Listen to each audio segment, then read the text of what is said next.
Back now on Newsmax Prime, as we mentioned before the break, Donald Trump leads. Scott Walker currently runs third, according to the latest Monmouth poll of Republican voters.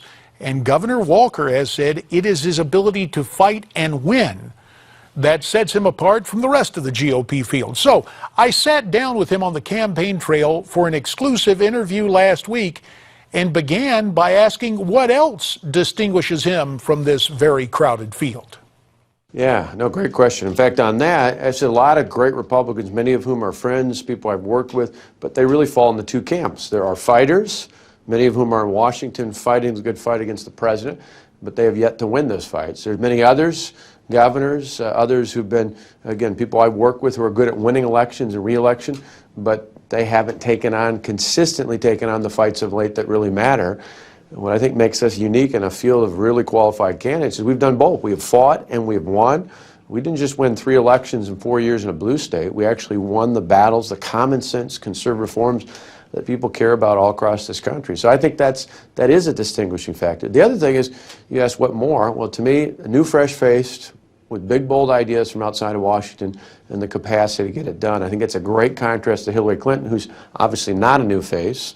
Clintons have been around for decades. Somebody who embodies Washington and somebody who ultimately, really, if you look at her record, not only has she not gotten things done in the Senate or as Secretary of State, arguably, if you look today in the world, every place that Hillary Clinton has touched is more messed up today than it was before she and the president took office. So a great contrast. Yeah. Has Ronald Reagan's 11th commandment gone out the window in this campaign on the Republican side? Well, certainly not from my point of view. People ask me all the time about other candidates. One week it's this one, next week it's that one. I just keep saying that person can speak for themselves.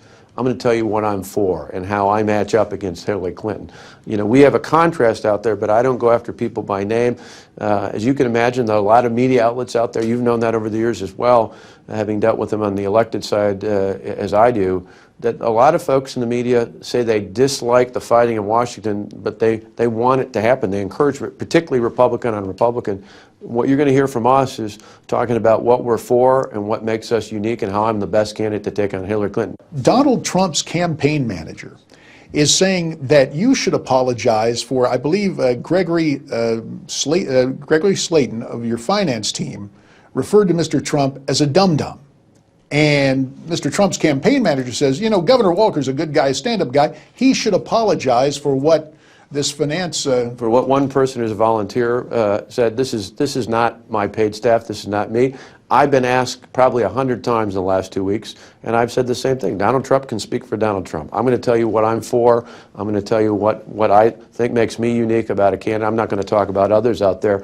And if we're asked to respond for every volunteer in every campaign, I think you'll have hundreds of different stories like this. The bottom line is, I personally and the people who are on my paid staff have been focused on me and our campaign, our issues, and we'll be going forward. Donald Trump yesterday in Iowa said this. I'm just going to quote it exactly as it comes down. Wisconsin's doing terribly. It's in turmoil. The roads are a disaster because they don't have any money to rebuild them. They're borrowing money like crazy. They projected a $1 billion surplus, and it turns out to be a deficit of $2.2 billion. The schools are a disaster. The hospitals and education was a disaster. And he, referring to you, and Governor Walker, was totally in favor of Common Core. You want to respond to any of that criticism? Well, I'll just point out the facts. The facts are I inherited a $3.6 billion budget deficit, and we turned it into a surplus. The budget I just signed is another budget where over the next 2 years we'll have a surplus going forward. Our rainy day fund's 165 times bigger than we took office. Our pension's the only one fully funded in the country. Our schools are better off today. In fact, 4 years after our reforms, our graduation rates are higher. Our third grade reading scores are higher. Our ACT scores are now second best in the country. Our hospitals now are ranked second best in the country. So the facts are the facts. And a lot of Democrats have gone after us over the last 4 years with misstatements out there. We've been able to counter them with the facts, which is why we won 3 times in 4 years in a blue state, a state that hadn't gone Republican for president since 1984. We're going to continue to talk about the facts going forward and how if we can do those things in a blue state while still cutting taxes by $2 billion, lowering property taxes today than where they were even 4 years ago, bypassing right to work, concealed carry, defunding Planned Parenthood, if we can do all those things in a blue state, there's just no doubt we can turn things around in Washington. Taking a look at the latest polling, the NBC News Marist poll in Iowa, Scott Walker 19%, Donald Trump 17%. In New Hampshire, Donald Trump 21%, Jeb Bush 14%, Scott Walker 12%.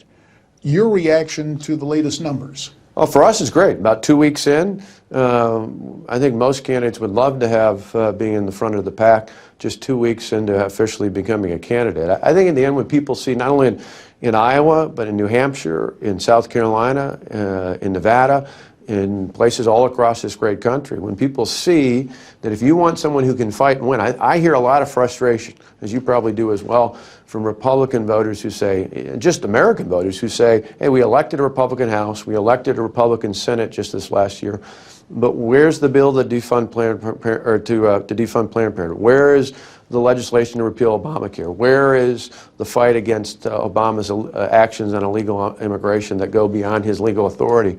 Those are things we've fought and won over in my state, and we can take on those battles there. We can do it in Washington. If people want someone who can fight and win, I think the more we get our story out, the better we're going to be.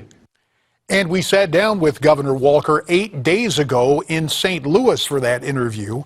Poll numbers often change, but Scott Walker is riding high. We are going to continue to air excerpts of that exclusive interview all week long here on Newsmax Prime. Now, you heard what Scott Walker had to say. We'd like to hear from you. Here's how you can get in touch with us.